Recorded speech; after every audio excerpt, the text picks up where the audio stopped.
Is only super hero. Boyapati గారు బాలకృష్ణ గారిని Indian super hero చేశారు. సింపుల్. అంటే మనం హాలీవుడ్ సూపర్ హీరోల్ని చూస్తాము, సూపర్ మ్యాన్లను చూస్తాము.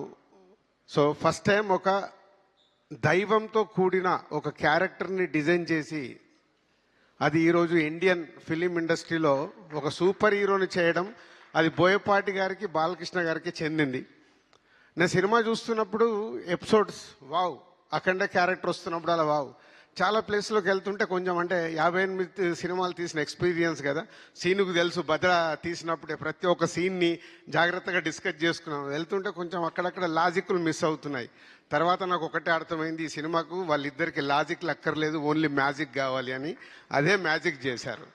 అంటే థియేటర్లో ఒక్క దగ్గర కాదు, ఆ రెస్పాన్స్ చూస్తే అంటే ప్రతి ఎపిసోడ్లో కొన్ని అద్భుతమైన షార్ట్స్ డిజైన్ చేసినప్పుడు ఆ థియేటర్కి వెళ్ళి వస్తున్న రెస్పాన్స్. ఎగ్జాంపుల్, ఒక చాపర్ పడిపోతుంటుంది.